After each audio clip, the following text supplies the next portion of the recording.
Bueno, hola, ¿qué tal? ¿Cómo están?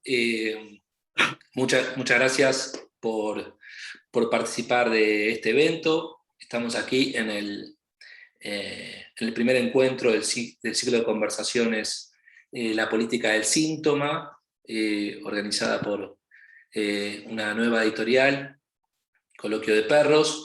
Como ustedes saben, eh, se los contamos, esta actividad forma parte también de este proceso de comienzo de la editorial y ¿no? nos ayuda un poco a financiar eh, la edición de los primeros libros, así que les agradecemos muchísimo su participación, especialmente a Diego, que tan generosamente aceptó la propuesta. Muchas gracias.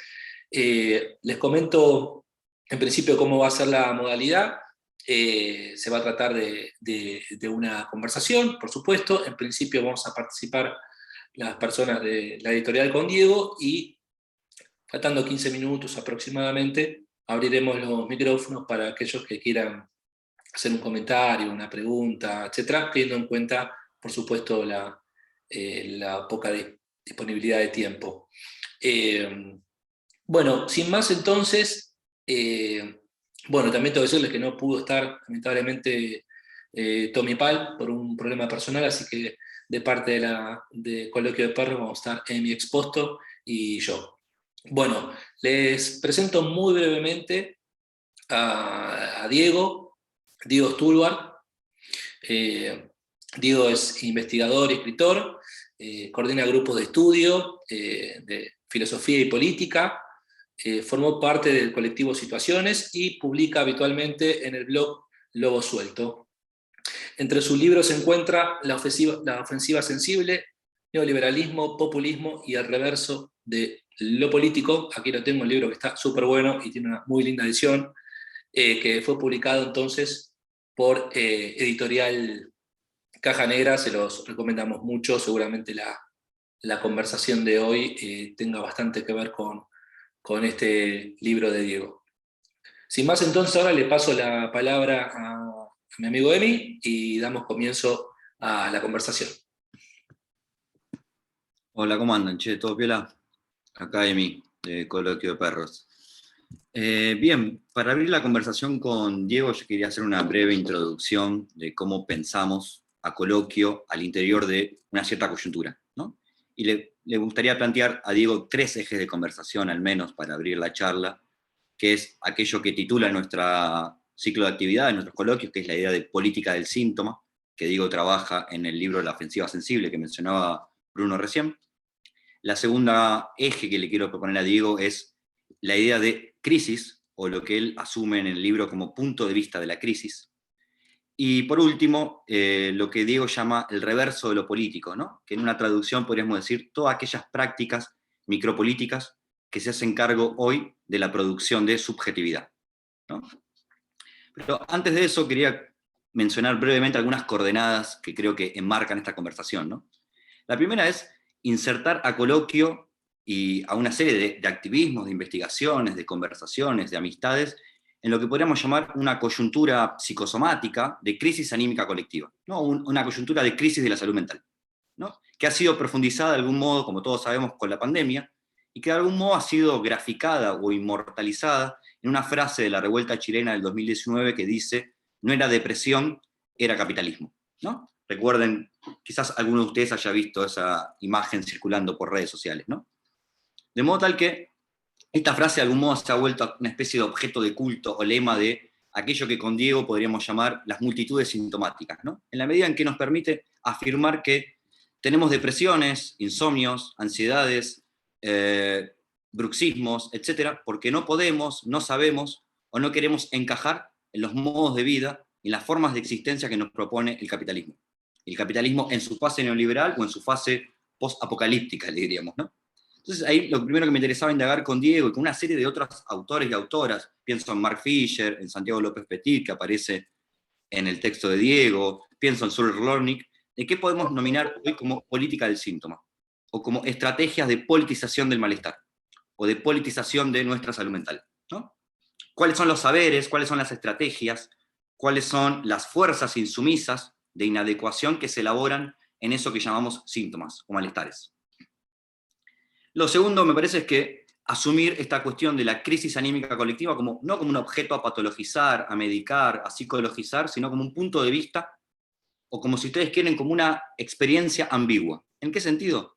En el sentido de que Diego trabaja la idea según la cual las crisis son experiencias ambivalentes, ambiguas. Esto es, son devastadoras, son muy dolorosas, pero también pueden funcionar como apertura cognitiva, como apertura sensible a nuevas preguntas, a nuevas composiciones, a nuevas redes, a nuevas alianzas, y también a nuevos proyectos colectivos. Y creo que Coloquio se monta, de algún modo, en ese punto de vista de la crisis, como apertura cognitiva para desarrollar nuevas formas de activismo, nuevas formas de discursos críticos en salud mental, etc.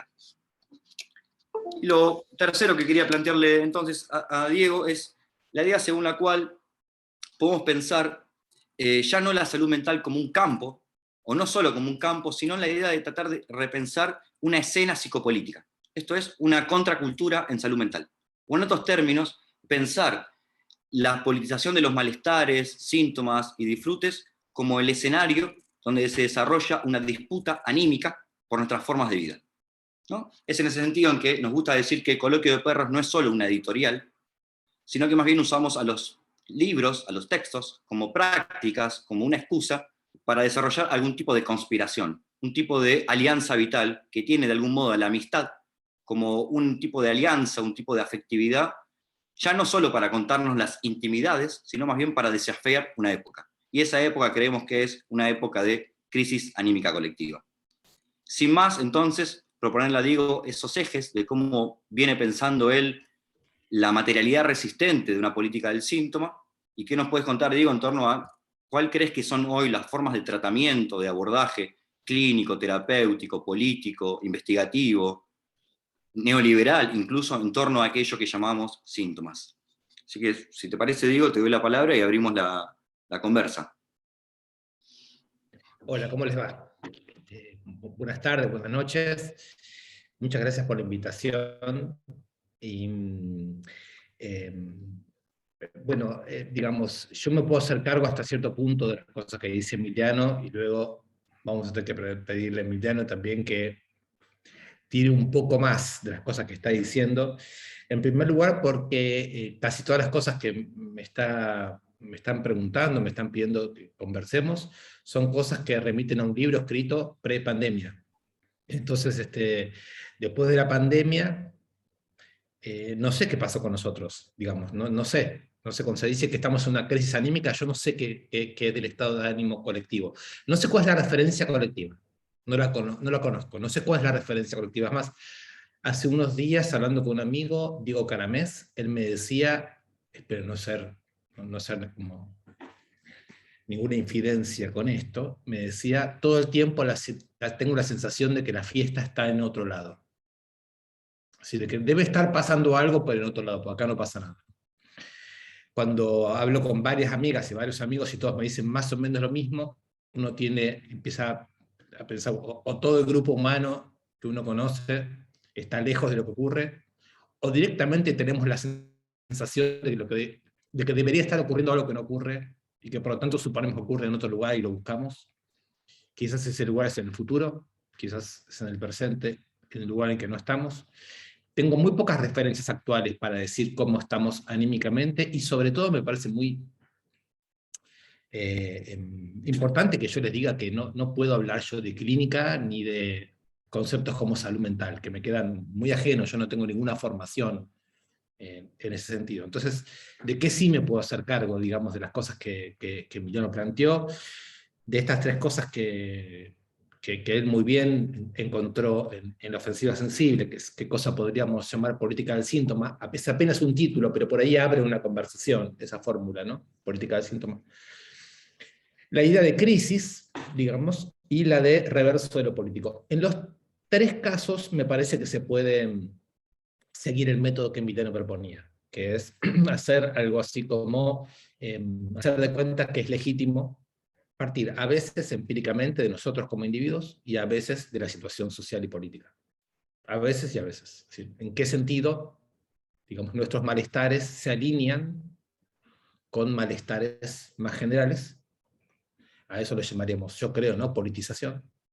Y en qué momentos no se alinean y son momentos más preocupantes, digamos, ¿no?, en donde la cristalización de tipo individual es más problemática, ¿no? Así que no sé, podría hacer un recorrido, si quieren, más o menos breve, por esos tres conceptos, a la luz de esto que acabo de decir, y después abrimos conversación. Bueno, político del síntoma. Es una fórmula que no la inventé yo. No me acuerdo ahora de dónde la saqué, pero me parece que es muy habitual decir política del síntoma a esta altura del partido. Son síntoma y política, son términos que pueden ir juntos. Los lectores de Marx y de Freud, me parece que esto es habitual. En primer lugar, porque ya sabemos que la política no es aquello que los políticos profesionales secuestran en su favor, digamos, ¿no? Todo militante político más o menos convencional tiene la fórmula que habrán escuchado muchas veces, que es: la política sirve para transformar la realidad. Eso es un enunciado de impotencia que yo no sé por qué los militantes no se dan cuenta. Porque uno dice, la política es muy importante, compañera, compañero, sirve para transformar la realidad. Dado una serie de décadas en que la realidad no se transforma, uno dice, ¿estás seguro? O sea, ¿qué es lo que te hace pensar que eso es así? Porque una cosa es la época en que había revoluciones, y estaba claro que le llamamos política a la capacidad de inscribir igualdades nuevas en la economía, en el Estado, en las instituciones, bien o mal, quiero decir, ¿no?, con muchos problemas. Pero otra cosa es cuando ni eso, digamos, ¿no? Entonces ahí, qué cosa sea la política, me parece que es algo que no está tan claro como los políticos y las políticas nos dicen y creen, digamos, ¿no? Toda consideración que yo pudiera hacer ahora sobre la coyuntura argentina no agregaría nada a lo que estamos todos viendo y pensando, así que por política intentaría hacer un uso bastante más abierto y más libre, digamos, ¿no? Por política son los asuntos que requieren que establezcamos vínculos en el plano de la ciudad, en el plano de los otros, en el plano de los vínculos, de las relaciones, y como dice Deleuze, también con uno mismo. Así que la política como relación con uno mismo podría ser una forma más sensata de plantear cosas que con la jerga del psicoanálisis a veces no se entiende lo que se está diciendo, ¿no? Relación con uno mismo, política con uno mismo, relación con el entorno, los amigos, la familia, qué sé yo, los socios, los clientes, los contactos, en fin, y luego la ciudad. Son espacios, digamos, de instauración de vínculos. Entonces, por lo tanto, hay una política. Y la otra noción es síntoma, digamos, ¿no?, que yo evidentemente no traigo, insisto, de la clínica. Saben que que existía una lectura sintomática, que era una manera de leer un texto tratando de ver, ¿no?, en sus silencios, ¿no?, en sus desacoples con respecto a las estructuras mismas en las que el texto se supone que funciona, ver cómo está funcionando por debajo del texto una cierta realidad. A mí me da la impresión de que se puede decir que una política del síntoma es un tipo de escucha o de mirada, digamos, un tipo de aproximación, es un tipo de investigación que trata de comprender, digamos, en un padecimiento, si hay algo estructuralmente mal puesto. Estructuralmente mal puesto. Entonces ahí se abre toda una discusión. Porque en la medida en que la política no trate de transformar estructuras, es muy poco lo que se puede hacer con el síntoma.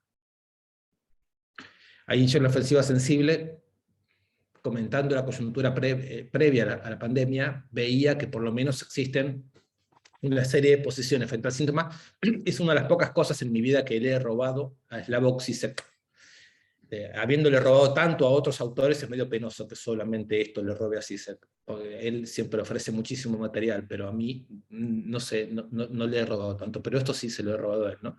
Que es la idea de que, de que frente al síntoma hay ciertas posiciones. Hay una, digamos así, que me parece que la hemos visto funcionar muy bien los primeros 2 años de macrismo. ¿Se acuerdan, no? Entonces, años 16, 17, espero que no haya aquí alguien tan joven que me haga sentir viejo por hablar de macrismo, digamos, ¿no? Eso no debería suceder. Estamos hablando de una coyuntura histórica manejable, digamos, un pasado muy reciente. Esos primeros 2 años en los que el macrismo hablaba un lenguaje de la amigabilidad, ¿no? Con el macrismo, digamos, teníamos el discurso del mercado en tanto que nos hace disfrutar, nos hace la vida más fácil, ¿no? Goce, progreso, empresarialidades facilitadas por el Estado, ¿no? Todo una especie de mundo tecnológico volcado sobre el saber hacer, sobre el saber vivir, ¿no? Bueno, ahí se inscribían discursos que quizás hoy quedan un poco olvidados, pero hay uno de ellos que yo no me puedo olvidar porque justamente estaba enunciado desde la misma Casa Rosada por el hijo de León Rositner, ¿no? Lo cual es un nombre para mí muy importante, pero su hijo, ¿no? Y uno no se cansa de decir que el hijo no explica al padre, ¿no? Que ese es un mal método, el hijo no explica al padre. Esto en teología debe tener muchas consecuencias. Lo que decía era precisamente eso, ¿no? Que había que, yo lo diría así, ¿no? Aprender a disfrutar las cadenas. ¿No? Esa amigabilidad, ¿no? que toma mucho del coaching, de lo que se llama el coaching, las técnicas del coaching, ¿no? Dice, bueno, ante cualquier tipo de malestar, vos no pienses, porque no estás hecho para el mercado. No pienses que no estás hecho para la superexplotación capitalista. No se te ocurra pensar que eso te puede producir angustia, miedo, tristeza, vergüenza, ira, bronca, en fin, ¿no? Porque eso sería el horror mismo. Seguramente te agarró algún tipo de enfermedad moral que se puede llamar cristianismo, peronismo, marxismo, feminismo, o sea, alguna cosa que hay que liquidar lo más rápido posible. Lo que tenés que hacer es adoptar una serie de técnicas que te ayudan a estar a la altura de las metas que te fijes en tu vida, que siempre son vivir más años, ¿no? Consumir más y algunas cosas más. Bueno, ese tipo, digamos, de actitud frente al síntoma, yo creo que en las épocas de crisis neoliberales duran muy poco, ¿no?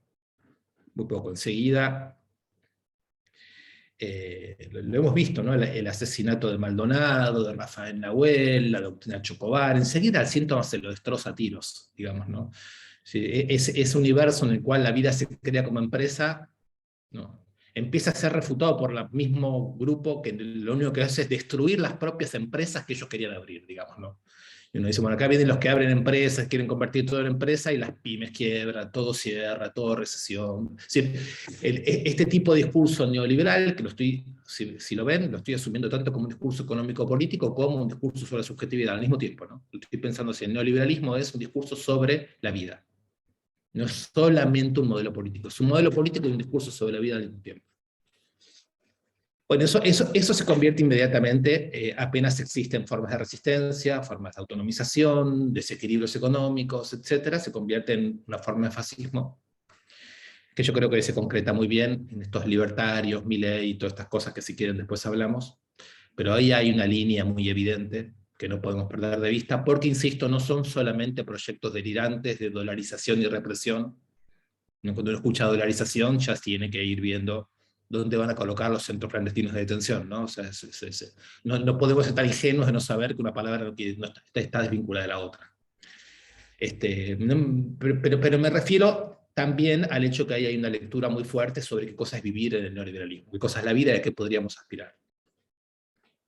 Bueno, luego están otra actitud frente al síntoma, esto es lo que le robo propiamente a Zizek, que es la idea de que el síntoma señala que hay algo que se podría modificar. Hay algo que está mal puesto, hay una suerte de reformas puntuales que se pueden hacer, y se dice con mucha gracia, si uno le pregunta a un populista de derecha qué es lo que anda mal, probablemente diga la migración o algunos de sus derivados, ¿no? Acá podrían decir los planes sociales, ¿no? Hay algo que se podría corregir y entonces todo andaría bien. Pero, dice Zizek, a mi modo, pero muy acertadamente, si uno le pregunta es un populista de izquierda, digamos, y yo me voy a tomar el atrevimiento de decir todos nosotros, aunque digamos que el populismo es una porquería, todos nosotros en tanto que populistas de izquierda, diríamos no, lo que anda mal es el capital financiero. Lo que hay que corregir es el capital financiero. Y Zizek dice bien, no, Marx y Freud, no hay algo que corregir. Son estructuras a transformar, digamos, ni el capital financiero ni los migrantes, digamos, acá estaríamos ante el capitalismo como problema, que por supuesto es el tipo de problema que hace 20, 30 o 40 años que no trabajamos. Entonces, bueno, ¿no? Marx decía, dado que la humanidad no se hace preguntas que no estemos en condiciones de responder, pareciera ser que, dado que no sabemos decir nada sobre qué cosa sería diferente al capitalismo, suspendimos la pregunta. Bueno, ahí tendríamos un problema. Escuchar el síntoma, la política del síntoma podría ser, bueno, retomemos la discusión. Esta discusión que se abrió con la Comuna de París y se cerró con el final de la Unión Soviética, ¿no?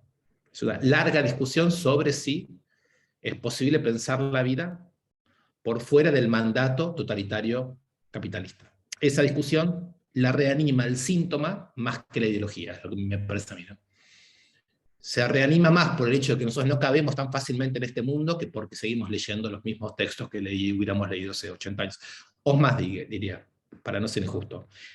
Esos libros vale la pena ser leídos a la luz de lo que el síntoma actual nos trae como inquietud.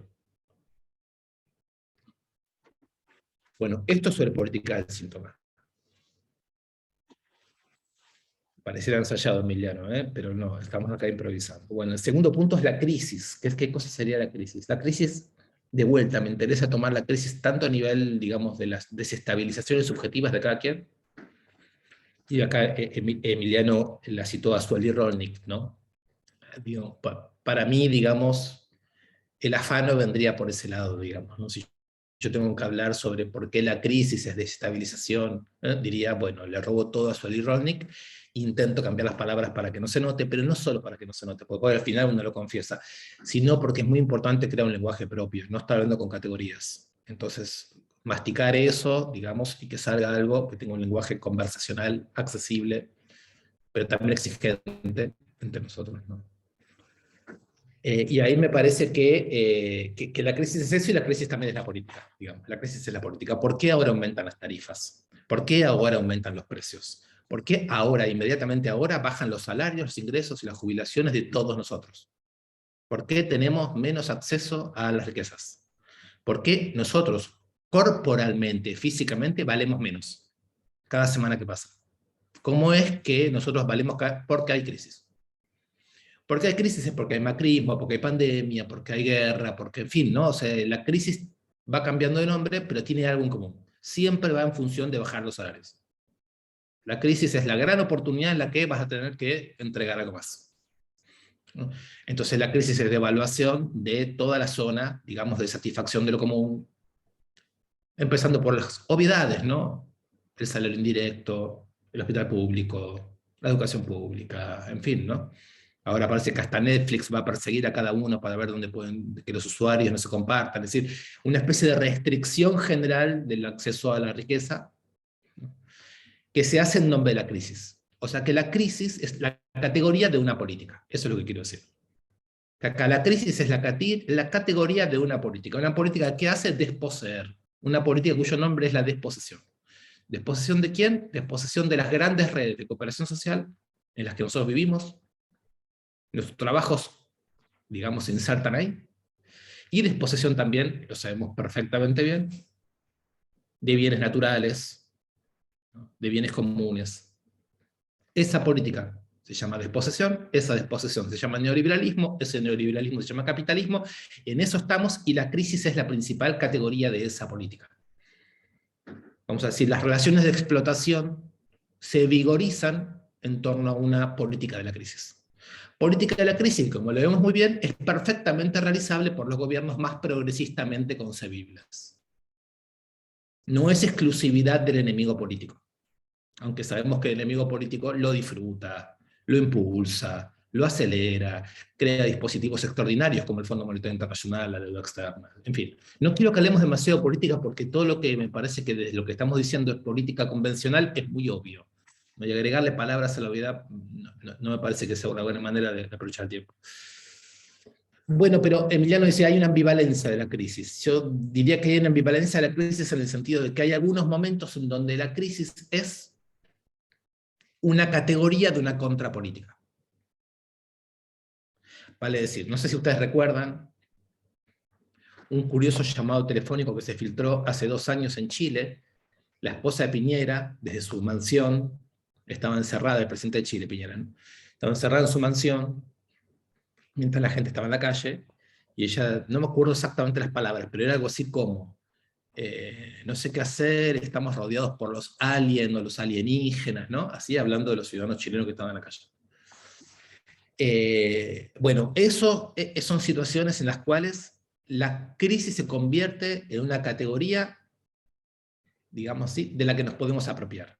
Categoría de política nuestra, que es una categoría de ingobernabilidad, de destitución del poder neoliberal, ¿no? Ahí la crisis quiere decir otra cosa. Cuando hablamos del 2001, esto se ha discutido mucho en la Argentina, yo pienso que estamos hablando de una crisis producida en otros términos, de otra manera. En lugar de baja salarial, es basta de baja salarial.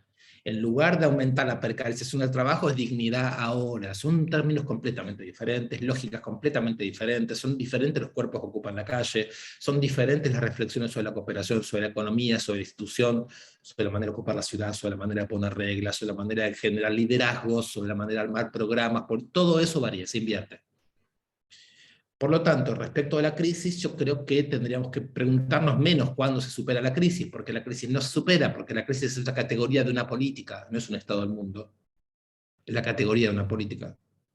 Lo que tendríamos más bien que saber es cuándo la crisis es categoría de una política nuestra, y cuándo es una categoría a través de la cual se organiza un dispositivo extraordinario de explotación, ¿no? Momentos como estos son muy tensos, porque no está muy claro en qué momento podría activarse un elemento capaz de invertir esa situación de crisis. Bueno, lo último que podría decir de la crisis es que la crisis es un elemento vinculado al miedo y al conocimiento.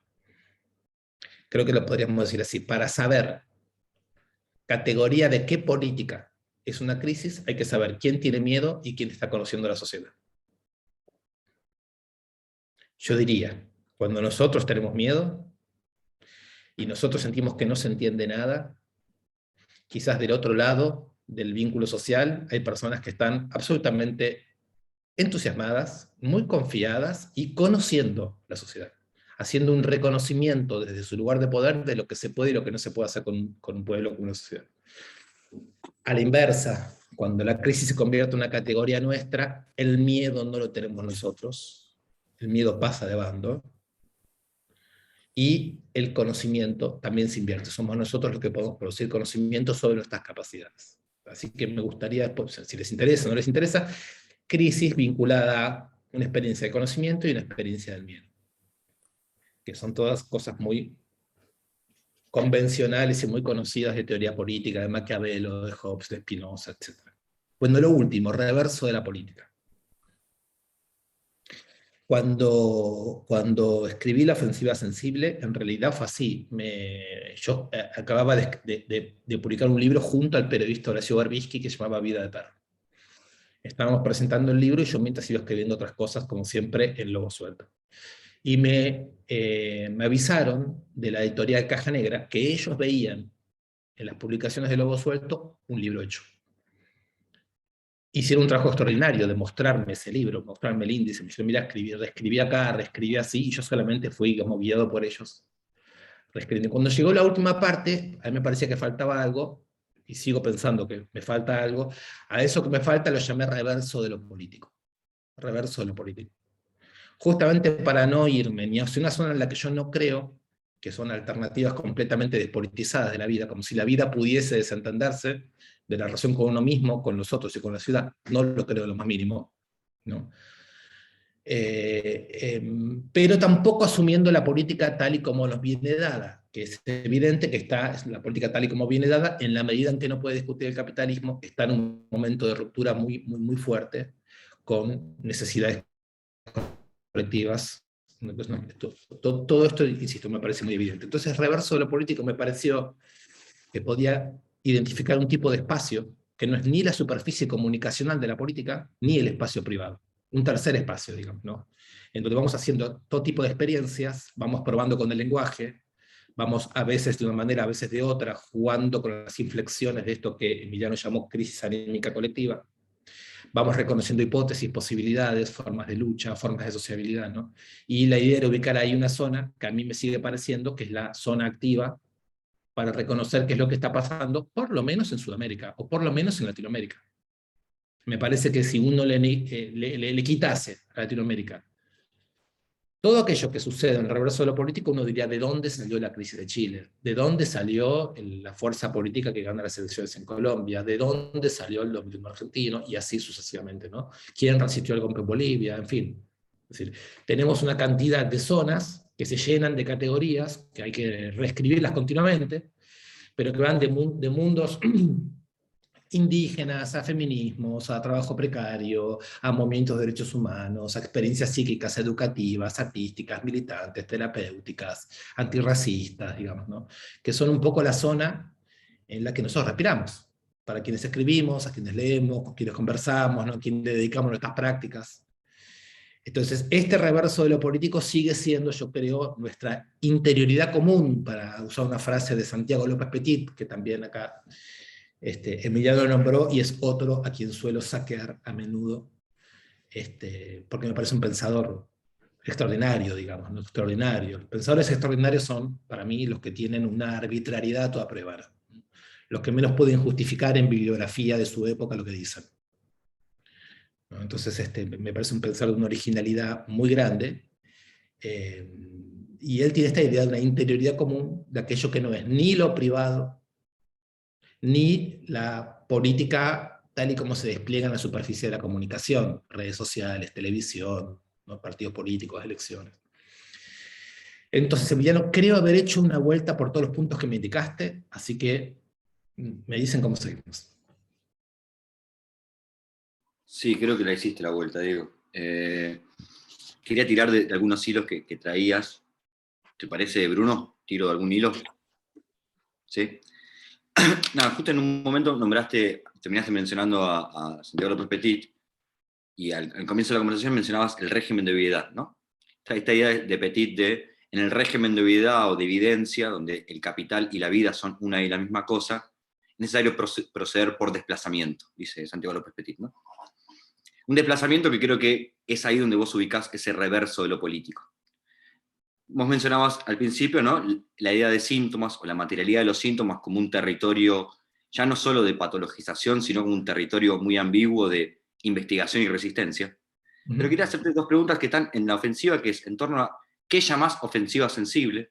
Recuerdo por momentos una periodización que va desde el movimiento de derechos humanos hacia el 2001, hacia el movimiento feminista, como momentos de resensibilización del campo social, ¿no? ¿Qué podemos pensar hoy como una ofensiva sensible?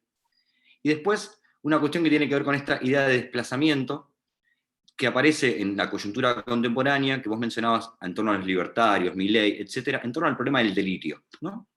Ya luego de la ofensiva sensible y ya más en la situación pandémica, has escrito un par de cuestiones en torno a lo que podríamos llamar una disputa del delirio, ¿no? Ese delirio derechista que de algún modo tiene como una especie de temor anticipatorio y de reaseguramiento de estructuras de opresión, ¿no? Entonces las preguntas serían como dos, si vos querés. ¿A qué estás mencionando? ¿Qué mencionabas en su momento? Y cómo reubicar hoy los procesos de ofensiva sensible. Entonces, ¿qué estamos haciendo en torno a prácticas de resensibilización? ¿Y qué hacemos con el delirio, ¿no?, como potencial cognitivo y no como categoría clínica? Bueno, bárbaro. Yo sé que vos dijiste que eran dos, pero yo lo escuché como 3 puntos. Un punto sería la cuestión de la ofensiva.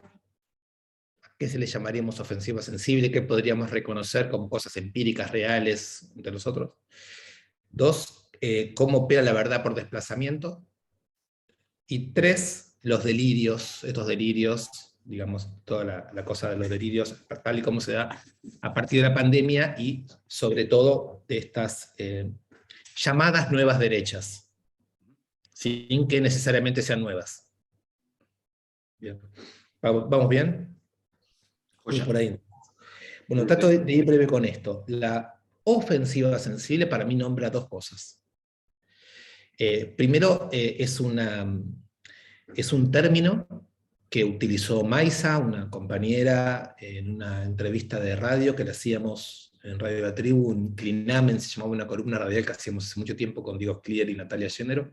Un día Maisa dijo, a propósito de un 8 de marzo, ¿no? No podemos hacer un activismo solo de ideas, tenemos también que ser capaces de una ofensiva sensible. Yo me quedé pensando mucho en eso, ¿no? O sea que la fórmula es de ella. ¿Qué entiendo yo por ofensiva sensible? Yo creo que ofensiva sensible es otro término para la lucha de clases, y voy a intentar explicar por qué. Creo que se podría decir, ¿no? En primer lugar, estamos en una época que llamamos neoliberalismo, es un término muy discutido y discutible, pero vamos a intentar entendernos rápido, ¿no? El capitalismo que tiene su origen en Sudamérica, tiene su origen indudablemente un acto bélico, un acto de guerra. El neoliberalismo se instaura como un acto de guerra. Es un acto de guerra tan contundente, se instala de manera tan contundente, que produce por efecto una ilusión de paz. Ya no hay partido militar entre nosotros, ya no hay lucha armada entre nosotros, ¿no? Digamos, el 30 de octubre del año que viene vamos a festejar los 40 años de la democracia. Después, si quieren, hablamos sobre eso.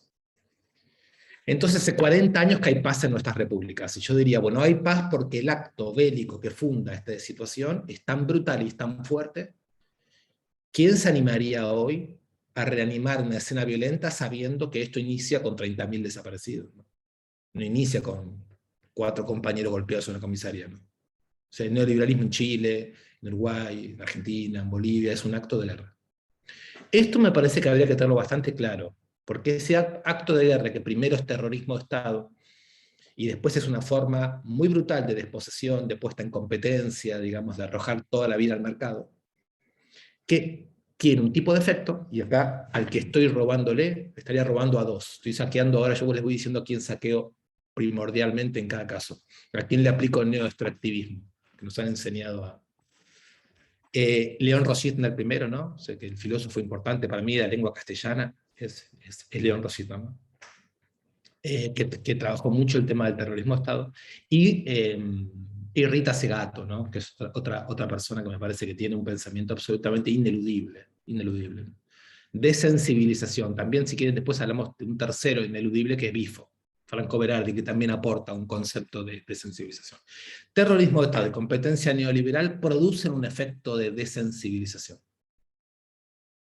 ¿Qué significaría acá desensibilización? Bifo diría, bueno, la sensibilidad es la capacidad de poder leer en los otros lo no dicho. Ser capaces de comprender cosas que no sean meras consignas. Ir más allá del código. Poder vincularnos con la vida más allá de una, digamos, previa compatibilización, programación de signos. Poder captar unos signos que no son exactamente la palabra dicha, ¿no? Por eso, va a decir una y otra vez Bifo, ahí donde la comunicación nos reprograma en función de ciertos reconocimientos de signos, el movimiento social es ironía. Es siempre ironía. Es siempre desplazarse de las consignas. Es siempre crear sentido, digamos, por fuera del código. ¿Qué dice Rita? Bueno, Rita dice muchas cosas, pero hay una muy importante, que es el patriarcado es una suerte de ontología cosificadora. Cuerpos, tierra y bienes comunes tomados como cosas. La cosa ahí es el efecto de la mayor desensibilización, ¿no? Y todo el feminismo comunitarista de Rita y la idea misma de la guerra a las mujeres, yo creo que habría que inscribirla un poco en este proceso. Y después me parece que está la gran tesis de León Rositner, ¿no? Que dice que la sensibilidad, ¿no? es la escena en la que la significación se inscribe en el cuerpo. Entonces los momentos de guerra son momentos de cierre individual, ¿no? Marcados por el terror, que lo que hacen es revertir todas las posibilidades de componernos con otros en fuerzas colectivas. O sea que, digamos, dicho esto, creo que puedo justificar porque digo que la sensibilidad es el terreno de lucha de clases. Porque digo, en ese terreno de la lucha de clases el capital opera desensibilizando y se lucha contra el campo del capital resensibilizando, ¿no? Con Rita Segato diría, bueno, ¿qué haría entonces un feminismo comunitario? Bueno, intentaría desactivar todas esas formas de la metafísica del acoso, de la pedagogía de la crueldad. ¿Y qué diría Bifo? Bueno, el movimiento social va a crear momentos de ironía. ¿Qué es momento de ironía? Son de sensibilización de la inteligencia, donde recobramos la capacidad de enlazar signos, de entender y de decir, por fuera del código. ¿Y qué es lo que diría Rositner? A quien yo siempre siento que es una especie de espinosismo argentino no del todo reconocido, ¿no? Diría, bueno, entonces lo que hay que hacer es componer fuerzas, es componer cuerpos, es crear contrapoderes, ¿no? Entonces, todos estos discursos tan distintos, unos europeos, unos masculinos, otros femeninos, otros latinoamericanos, todos ellos creo que están rodeando un problema, que es el problema de que la lucha social, la lucha política, y metida en eso, el problema de subjetividad, depende de quién toma la ofensiva sobre lo sensible. Si nosotros queremos pensar un poco contraofensiva sensible u ofensiva popular sobre lo sensible, sí, yo creo que ahí se podría decir, bueno, pensemos un poco en las Madres de Plaza de Mayo. Pensemos un poco en qué significa ese movimiento social espectacularmente importante que fueron las Madres de Plaza de Mayo, sobre el fin de la dictadura y de ahí para acá, porque ahí vamos a ver un espacio eminentemente sensible en el cual se identifican lenguajes de luchas parciales que no cuentan con un lenguaje común para comunicarse, sino que lo crean en ese reconocimiento. Imposible, por ejemplo, para quien estudia el 2001 saber qué pasó el 20 de diciembre en la Plaza de Mayo sin el papel simbólico extraordinario de las Madres de Plaza de Mayo reprimidas, ¿no? Vista por televisión. ¿No? Hay un momento en donde el pañuelo blanco es una superficie de convocatoria para personas que no necesariamente tienen un discurso sobre lo que está ocurriendo. Pero también sabemos que las Madres de Plaza de Mayo son un espacio de resensibilización desde un punto de vista fundamental, que es la historia de las rebeliones, la historia de las luchas, la conexión con las rebeldías del pasado, ¿no? Entonces, ahí yo creo que hay una cuestión. Una segunda cuestión, lo he dicho muchas veces y a veces me siento como que estoy más viejo de lo que me gustaría creerme, que es el movimiento piquetero del 2001. No me gustaría hablar mucho de esto, pues siento en serio que es algo tan dicho, que no sé hasta qué punto volver a decirlo genera algún tipo de conversación. Pero ese movimiento tuvo algo muy fundamental, que es que desbarató, digamos, el discurso de las ciencias sociales de una época, que decía que aquellas personas que quedaban fuera de la producción, que quedaban fuera de las relaciones capitalistas, que quedaban fuera de la fábrica, que quedaban fuera del mercado, no serían capaces de constituir acciones colectivas. Y se suponía que eso, fin de la lucha de clases, fin del capitalismo, etcétera, etcétera, etcétera, etcétera, bueno, le daría al neoliberalismo un tipo de estabilidad en su manera de hacer sociedad más o menos definitiva.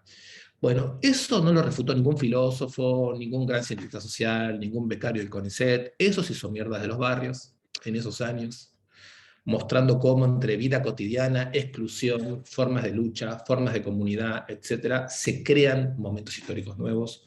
Y en ese momento histórico yo creo que todavía estamos. O sea, en un momento en donde la construcción de sensibilidad viene producido por aquellos que están arrojados en la peor, digamos, de las exclusiones, y sin embargo son ellos quienes en encuentros de panaderías, encuentros de cortes de calle, en encuentros de todo tipo de resolución de vidas comunitarias, se invirtió, ¿no? Hay ahora una bellísima biografía sobre Darío Santillán, que fue reeditada muy recientemente, que es el militante que puso el cuerpo, se los recomiendo mucho, porque permite pensar justamente qué tipo de política hubo respecto de esos movimientos piqueteros, ¿no?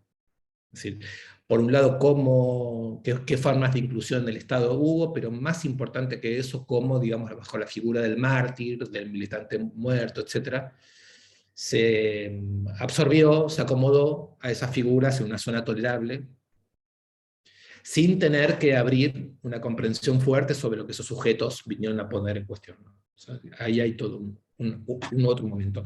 Y un tercer momento, quizás el más evidente y más conocido por todos ustedes, es el feminismo, digamos, ¿no? Los feminismos populares y diversos, sobre los que yo sé poco y sobre los que quizás no soy el más indicado para hablar demasiado, pero solamente decir esto que es muy obvio, ¿no? Contra los feminismos tipo establishment, ¿no? Que reducen la cuestión a una suerte de patrón de equivalencia hombre-mujer, entonces hay que ganar la misma plata, y cupos, y un 30% y un 50%, todos sabemos que el feminismo puso en juego otra cosa. Eso, pero cosas mucho más radicales y mucho más profundas, es decir, una suerte de revisión general del modo en que se hace sociedad, capaz de entrar en las zonas menos visibles, más domésticas, más ocultas, más, digamos así, reproducidas desde cotidianos que no se los abría y no se los revisaba, y desde ahí se produjo una repolitización de la sociedad que tiene mucho valor programático. Es decir, de ahí se pueden extraer, y cada 8 de marzo eso se ve, discursos muy complejos y muy interesantes sobre cómo cepillar la sociedad críticamente, en todas sus relaciones, digamos así. Entonces, todos esos son procesos que yo llamaría de resensibilización de lo social, y seguramente si quisiésemos hablar con detalle, estaría también si hubieran compañeros de Chile, de Bolivia, de Colombia, que nos puedan contar cómo eso se enriquece con fuertes momentos ambientalistas, con fuertes momentos, digamos, de otras luchas. El caso de los mapuches en Chile también es muy rico. Habría mucha riqueza, digamos, que hacer surgir si profundizásemos eso. Pero bueno, la idea ofensiva para mí pasa un poco por ahí. Ofensiva, contraofensiva. El capital tiene su ofensiva sobre lo sensible, desensibilizando. Creo que existe una serie de reacciones e iniciativas populares que tienen sentido contrario, y a eso le llamaba ofensiva sensible. Dije que le iba a ser corto y no me está saliendo. Sobre la idea de desplazamiento y verdad. Este es un tema que me interesa mucho y no sé cuánto lo trabajé en el libro, la verdad que no me acuerdo, pero López Petit efectivamente dice algo que es así, ¿no? El capital crea mundo, a punto tal que su propia creación, la del capital, tiende a equivaler al mundo que vivimos. Por lo tanto, la verdad y la realidad se equiparan. La verdad del mundo es el capital. Todas sus operaciones se nos manifiestan como naturales, el mundo es eso, ¿no? Todo lo que después se llamó realismo capitalista ya estaba ahí en lo que López Petit planteaba. Bueno, bien, pero entonces lo que nos queda a nosotros es hacernos los inteligentes contando el mundo, contando cómo el capital cada día es más capital, ¿no? En fin, contando las tendencias dominantes de la realidad. Es un tipo de verdad humillante, indigna, pobre, digamos, ¿no? Que excluye la creación, que excluye la crítica, que excluye una cantidad, digamos, de realidades que son las únicas que por lo menos a mí me importan, digamos, ¿no? O sea, es una forma de aniquilar lo que somos. Es un tipo de verdad que nos excluye, que nos aniquila, que nos quita de las premisas de la situación de manera abrupta. Insisto, por lo tanto, me parece un tipo de verdad indigna. Por eso es tan importante cuando López Petit dice, cuidado, que la verdad no es representar el mundo como es, ¿no? Sino operarle a ese mundo una serie de desplazamientos. La verdad se produce, ¿no? Es una política. La verdad es a crear, digamos, ¿no? No es un mero registro de cómo las cosas son, sino al contrario, es un tipo, digamos, de sacudimiento a partir de esas premisas acalladas que la realidad todo el tiempo está como aniquilando, ¿no? Hace poco lo leí a Eduardo Gruner explicando a Marx la 11ª tesis sobre Feuerbach tan famosa, ¿no? Que dice que los filósofos se han dedicado a interpretar el mundo, pero de lo que se trata es de transformar. Entonces Gruner explica muy bien que no se trata de oponer a los que interpretan contra los que transforman, sino que habrían dos maneras de interpretar que se corresponderían bastante bien con las de Santiago López Petit, ¿no? Habría una manera de interpretar el mundo tal como es. Y habría una manera de interpretar el mundo tal y como es cuando lo transformamos, tal y como es cuando operamos desplazamientos, tal y como es cuando lo criticamos, tal y como es cuando introducimos el síntoma, y todas las cosas que estuvimos diciendo. Entonces, de ahí se producen verdades dignas. Verdades que valen la pena, que nos incluyen, que estimulan, que suponen que hace falta creación, lucha, etc., ¿no? Entonces, si uno pierde de vista esta cuestión de la verdad, toda la discusión se cierra, ¿no? Porque llega un momento en que alguien dice, pero Diego, ¿en serio vos creés en estas cosas? ¿Vos creés que va a venir el socialismo, el comunismo? ¿Vos creés que vamos a poder hacer la revolución? Obvio que no lo creo. No, y no puedo ser tan pelotudo de creer que nosotros merecemos algo bueno en la vida. Yo sé que el mundo es una porquería, que todos nosotros vamos a tener una experiencia de mierda, etcétera, pero no, si no supiera ser el idiota, ¿no? Y quizás lo soy, pero no lo disimularía. Lo que a mí sí me parece que sí que no se puede negociar es lo siguiente. Lo que vale la pena son los momentos en que el mundo no es una mierda. Lo que vale la pena son los momentos en que una lucha puede existir.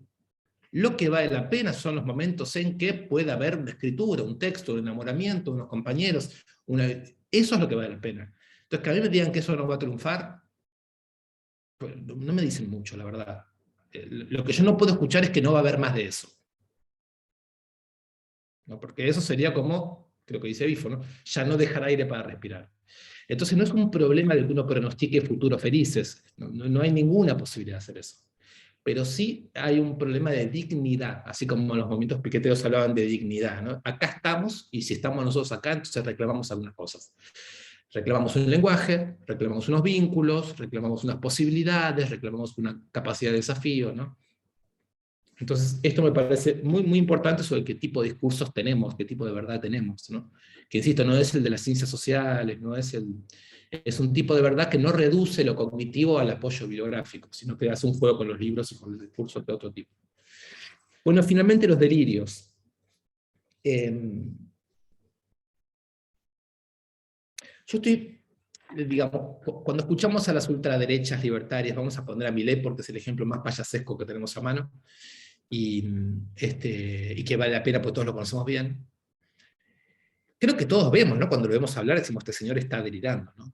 Si no fuera porque ese delirio, digamos, comparte horizonte con el delirio de muchísimas personas, no lo consideraríamos. Pero como todo el mundo nos dice que eso crece, que mucha gente piensa como él y ve el mundo como él, lo consideramos un dato de nuestra época, un dato político, aún si es efímero, ¿eh? Aún si está ahí puesto para hacer una operación política momentánea. Ese delirio, sabemos que no se da solo acá, se da, ¿no? En Brasil, en España, en Estados Unidos. O sea, que prácticamente no hay ciudades en Occidente que no estén atravesadas por ese tipo de delirio. Creo que es un delirio paranoico, ¿no? No, de vuelta, no es que yo sepa de cosas clínicas, leí el Antiedipo, sé lo que dicen del Guattari, de lo paranoico, ¿no? Para ellos lo paranoico quiere decir que son delirios que tienden a reforzar el funcionamiento de lo actual, que tienden a reforzar las formas de dominación, que tienden a reforzar el funcionamiento de las máquinas tal y como existen. En ese sentido lo llamo delirio paranoico. Es un delirio que viene a decir, hay que asegurar el mercado, y uno diría, perdón, ¿y quién lo pone en cuestión? ¿Por qué tanto problema con asegurar el mercado? ¿Qué hay si no grandes operaciones de mercado? ¿De dónde te preocupa, Milei, que la reta sea socialista? ¿Realmente pensás que la reta es socialista? No, sí, realmente lo piensa. Entonces ahí podríamos empezar, podríamos decir, bueno, pobre gente que está delirante, o podríamos admitir que el delirio es el campo en el que también funcionamos nosotros. Es decir, todos funcionamos en un campo más o menos delirante, no excluir a nadie por delirante, no hacer política normópata, que es la peor política que hay. Y en todo caso, cotejar delirios, ¿no? Y preguntarnos qué está ocurriendo ahí, ¿no? O sea, ¿por qué los propietarios están tan desesperados? Ojo, cuando digo propietarios no digo gente que tiene una propiedad, digo gente que se subjetiva a partir del hecho de sentir que sus propiedades, las que tiene y las que querría tener, están puestas en cuestión. Entonces ahí creo que podemos volver al comienzo, ¿no? La crisis es realmente una categoría de la política dominante en la medida en que los propietarios sienten que los desequilibrios generales de la sociedad ponen en cuestión sus posibilidades posesivas. Y entonces se vuelven preventivos, se vuelven anticipatorios, y empiezan a ver las luchas sociales que nosotros en términos ideales querríamos hacer. Ellos ven una potencia que nosotros todavía no ponemos en acto, ¿no? Ya ven que podríamos ir por sus propiedades, ya ven que podríamos ir por su mundo. Entonces, eso me interesa muchísimo, ¿no? Porque dicen que la rebelión se terminó, que ya no hay más nada, que ellos son sus últimos rebeldes, pero su subjetividad está afectada por una especie de fantasía que me encanta, que es que les van a venir los bolcheviques y les van a robar todo.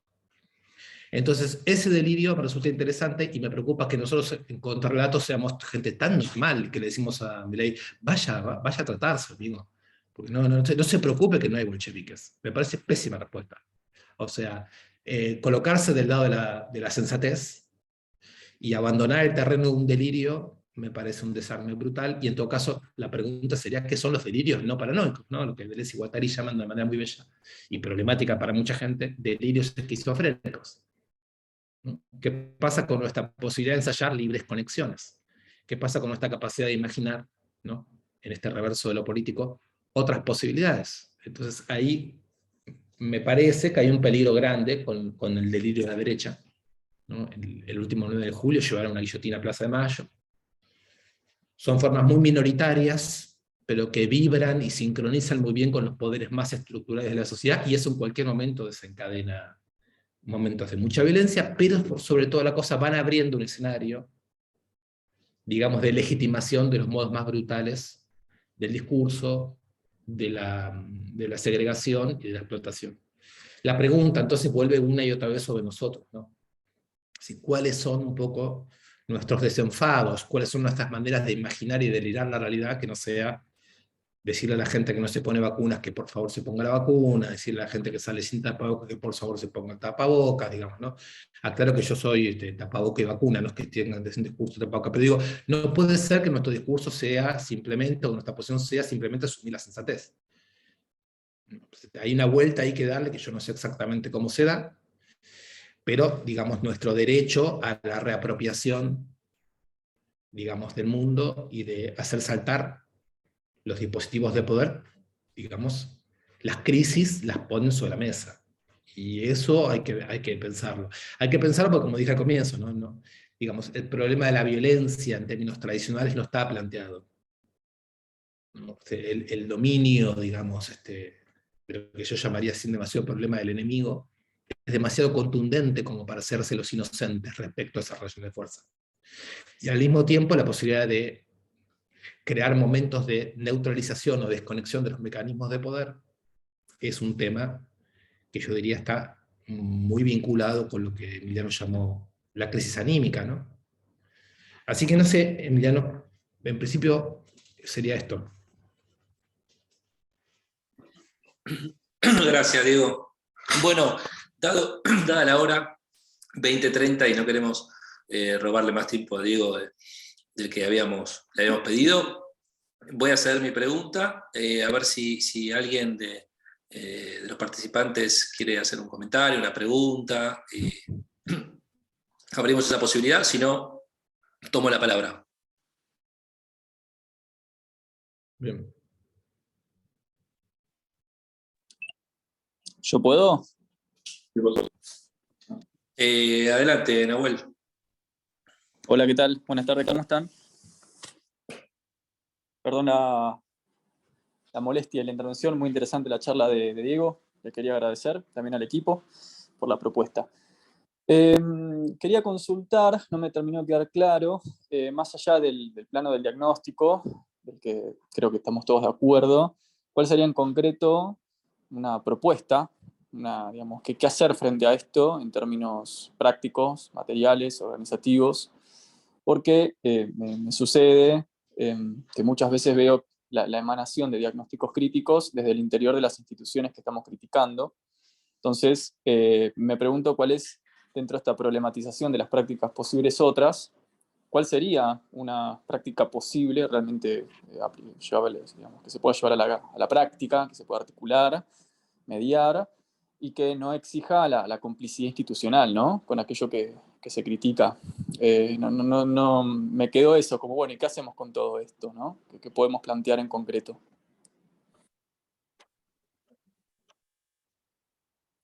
¿Quieren que hagamos así respuesta puntual a la pregunta? Yo ni idea.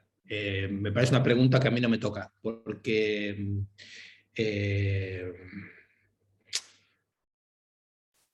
¿cómo decirlo? La pregunta es, charlemos un poco sobre lo que pasa. Y cuando terminamos de charlar, está bien lo que dijiste, pero ¿cómo se concreta esto? No, se concreta en la charla. O sea, la idea era charlar, charlamos. Ahora, a lo final yo les tengo que decir, por ejemplo, bueno, ahora todo esto que dije estamos de acuerdo, pero lo importante es lo que les voy a decir ahora. Habría que hacer tal cosa.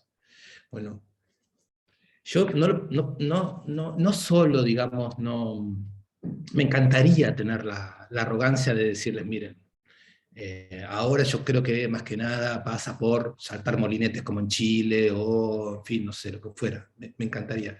Pero si yo no lo hago, ¿por qué supondría que ustedes lo harían?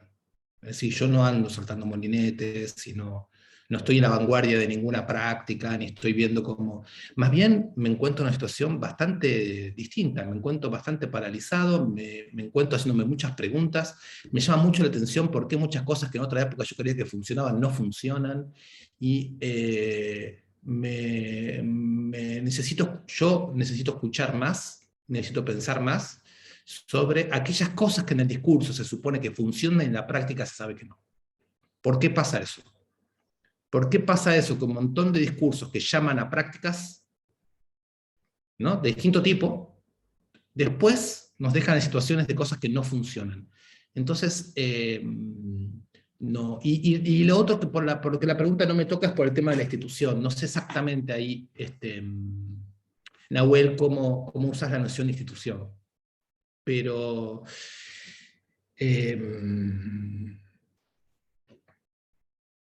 diría que no adhiero en este momento de mi vida a una imagen según la cual las instituciones son malas del sistema que integran, neutralizan, incluyen, y nosotros estamos fuera de las instituciones, y en esa medida somos personas que estamos en condiciones de producir una especie de contrasociedad. En parte porque me parece que la institución es cualquier tipo de artificio, y nosotros necesitamos artificios para existir, modos de hablar, modos de reunirnos, qué sé yo, los Zoom, no sé, los que sean, ¿no? Más nuevos, menos. Lo diría así, ¿no? Nosotros tenemos que crear instituciones. Me parece que eso es lo que querría decir. Tenemos que crear instituciones. Que estén fuera, dentro, cruzadas, que expropiemos momentos institucionales. Todo eso me parece terreno táctico. Todo eso me parece, sobre eso hay poco dogma válido, digamos, ¿no? Que creo que tenemos que crear instituciones. Y me imagino que uno crea instituciones en la medida en que la crisis empuja y presiona. Es en la medida en que las necesitamos. En la medida que necesitamos. Yo, en ese sentido, lo que veo con mucha preocupación es cómo un cierto estado de desarticulación, y ahí por ahí sí me sumaría a la pregunta, Nahuel, si vos la formulases, si yo pudiera escuchar en tu formulación lo siguiente: ¿tenemos hipótesis de articulación de nuestra potencia hoy? ¿Tenemos algunas hipótesis de cómo articular una potencia? A esa pregunta, si la escucho así la pregunta, yo diría que creo yo que no muchas. Creo que tenemos las que vienen de las experiencias que fui nombrando. Perdón, Nahuel, porque me doy cuenta que es una gran decepción esto que te respondo. Pero bueno. Bueno, muchas gracias, Diego. ¿Alguien más que quiera hacer una pregunta, un comentario a Diego, de los participantes? Buenas, ¿qué tal? Yo quería hacer una pregunta, un comentario. Escuchaba esto del reverso de la política y pensaba en esa frase que dice algo así como la política es la continuación de la guerra por otros medios. Y pensando en eso y escuchando esto de la ofensiva sensible, ¿qué opuesto me quedaba a la guerra? Nada, solo eso, esa reflexión en ese sentido, que un poco me parece como esto, ¿no? Como qué discurso diferente, pensar qué opuesto esos dos discursos, ¿no? Del reverso de la política, como se nombró acá, y como esa frase que no sé bien de quién es, de algún pensador. Pero bueno, eso, solo esa reflexión. De Clausewitz. De Clausewitz, sí, ahí está. Bueno, sí, es una frase que recorre toda la política moderna argentina, más porque Perón fue profesor de la Escuela de Guerra, enseñaba Clausewitz, ¿no? Y ahí está el enorme libro de León Rositner sobre Perón, y el libro de Horacio González sobre Perón, y hay tanto pensamiento, digamos, dando vuelta en torno a cuestiones de nuestra historia que ponen en juego esa relación entre guerra y política, que yo también creo, que nos toca sumergirnos un poco en esa historia de la presencia de la guerra en la política, ayer y hoy, digamos así, como los pensamientos que fueron moldeando y constituyendo el movimiento social tienen que revisar esos saberes. Estaría yo también, Bruno, interesado por ese lado.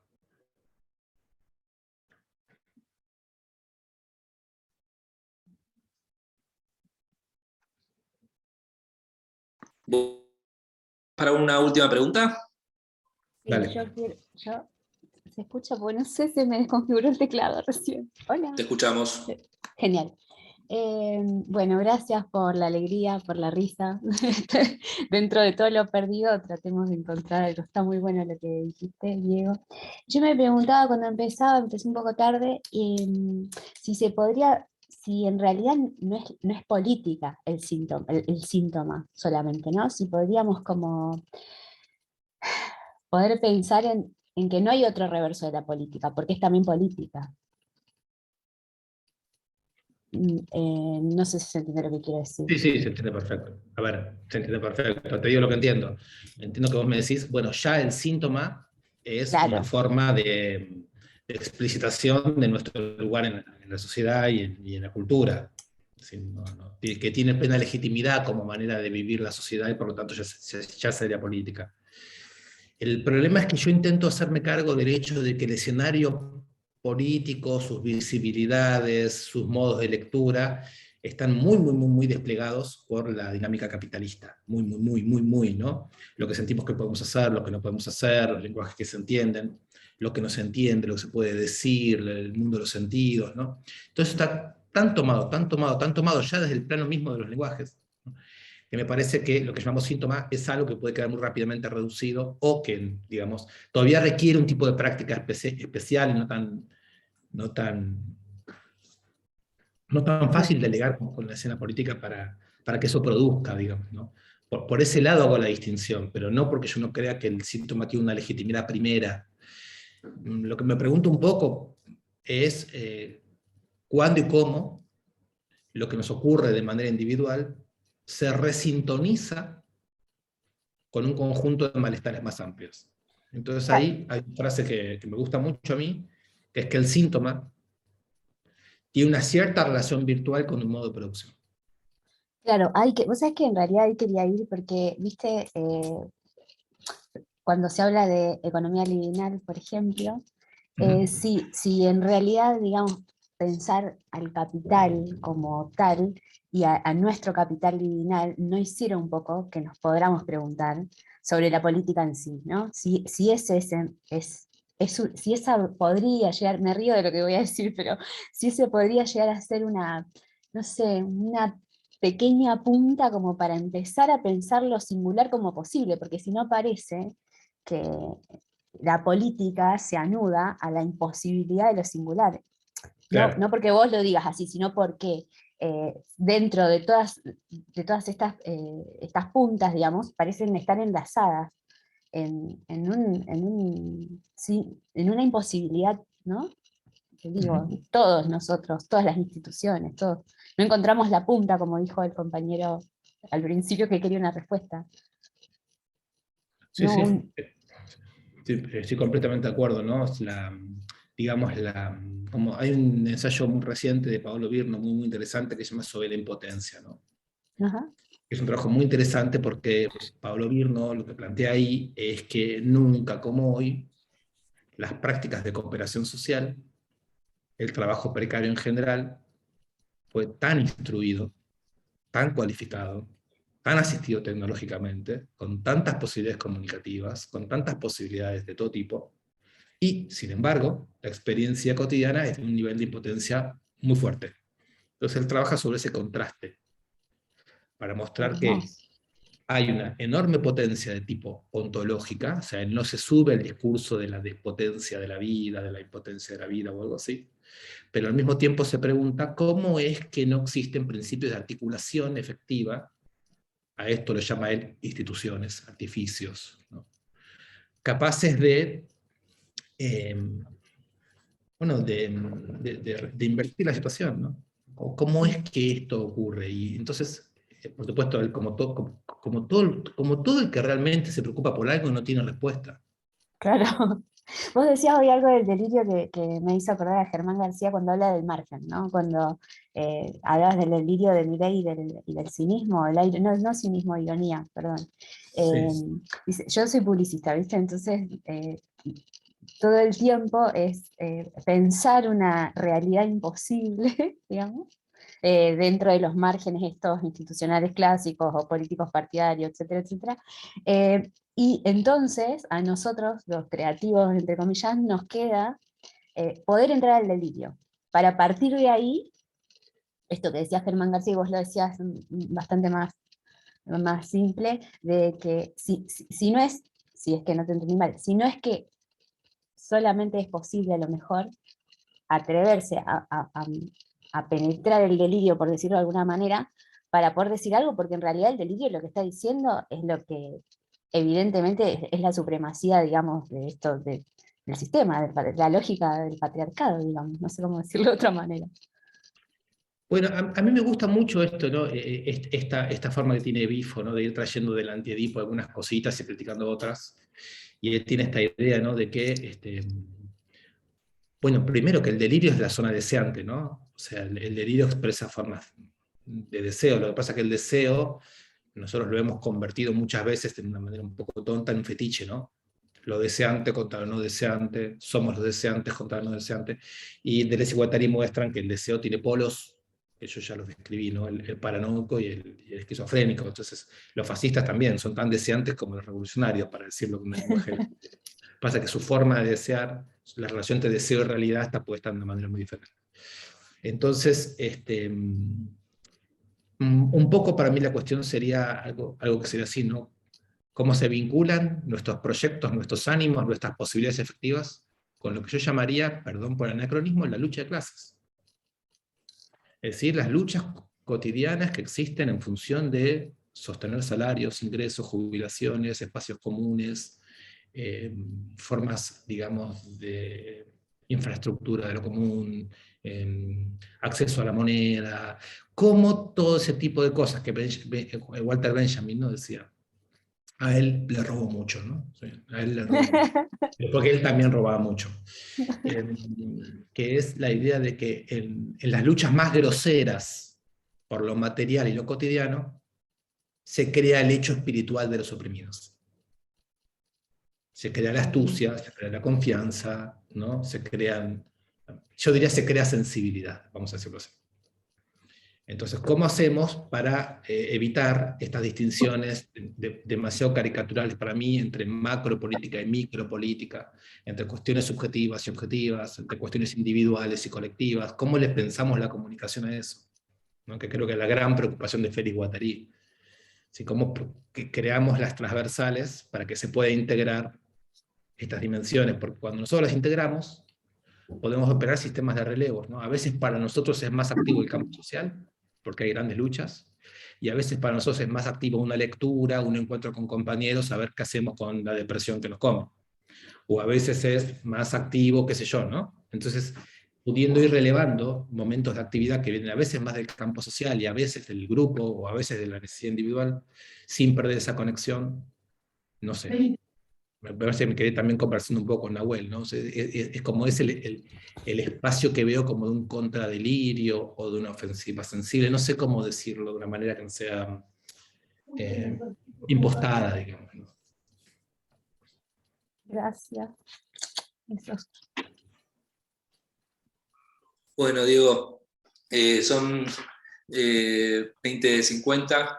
Te agradecemos muchísimo. Yo quiero hacer un muy breve comentario. Bueno, te agradezco mucho, y a todos en verdad, ¿no?, por participar de este pequeño intento de cruzar justamente una transversal entre distintos ámbitos de pensamiento y distintas prácticas. Porque en todo caso creo que tu modo de pensar la política, los conceptos que utilizás, ¿no?, nos permiten pensar diversas prácticas en muy distintos niveles, como prácticas que podrían, en función de la idea de síntoma, por ejemplo, la verdad, como desplazamiento, ¿no?, distintas prácticas como potenciales prácticas, podemos decir, como contrapolíticas, digamos, ¿no?, que operen ahí en el ámbito de las sensibilidades. Y en efecto, lo de coloquio de perros, ¿no?, quizás un psicoanalista, alguien más del palo de la salud mental, y del palo de la política, y tratando de producir como podemos esos relevos. Y creo que tu libro y lo que trajiste hoy, porque quizás vos no lo sepas, digo, ¿no?, pero no solamente a mí me permite quizás pensar cuestiones políticas, sino inclusive pensar cuestiones propias de mi propia práctica como psicoanalista, ¿no? Así que nada, eso, quería agradecerte mucho. Y en todo caso, si quisiera decir algo mínimo sobre esto, ¿no?, sobre los modos, digo, porque en general cuando pensamos la política, y especialmente quizás aquellas personas que no nos dedicamos especialmente a pensar la política, queda muy reducida, ¿no?, o se piensa en el plano de un programa político, ¿no?, o inclusive desde el lado partidario, ¿no? Creo que lo que vos traes, tus ideas, y los autores que trabajás y con los que conversás, nos permiten pensar prácticas políticas en distintos niveles, ¿no? Inclusive, leyendo tu libro, uno puede decir inclusive, ¿no?, en el nivel terapéutico, pero también artístico, bueno, en fin, otras prácticas que en principio no parecerían ¿no? Prácticas que podrían ser contrapolíticas. Bueno, eso, si querés decir algo al respecto, y ya vamos cerrando. Te Gracias. escuchaba y me acordaba de una cosa que leí alguna vez de Horacio González, ¿no? Que es, el militante es aquel que se entusiasma con su verdad, entonces no cabe en sí mismo y sale ¿no? a compartirla con otros, ¿no? Pero al mismo tiempo el militante es el que después se decepciona un poco y le toca reflexionar sobre esa verdad con la que tuvo una relación solo de entusiasmo. Y hace balances, ¿no? Se pregunta si esa verdad dura, si no dura, si las próximas generaciones podrán escuchar algo sobre eso o no. Entonces, pero no puede dudar tanto, no puede perder tanto el entusiasmo que no tenga ganas de tener verdades, ni puede confiar tanto que no sepa que hay un conjunto de problemas sobre esa verdad. Entonces, ¿qué quiero decir con esto? Que estamos obligados a traducirnos entre nosotros las cosas que nos interesan y a hacernos cargo de que no van a producir siempre entusiasmo, que a veces producen dudas y desaliento, pero sin embargo, no tanto que no querramos seguir trabajando. Entonces, esos dos polos, digamos, anímicos del militante, que traía Eugenia de Horacio González, ¿no? Me parecen fundamentales, ¿no? Yo lo puedo decir ahora así como tenemos que seguir leyendo la generación que se está yendo, como Horacio González y León Rositner, tenemos que hacer traducciones intergeneracionales, como que tenemos que traducirnos a nosotros mismos, a todas las amigas y amigos que leemos o que nos producen un efecto en una situación o en otra, seguir contándonoslos en un lenguaje que sea nuestro. Creo yo que eso es un principio de institución, digamos, ¿no?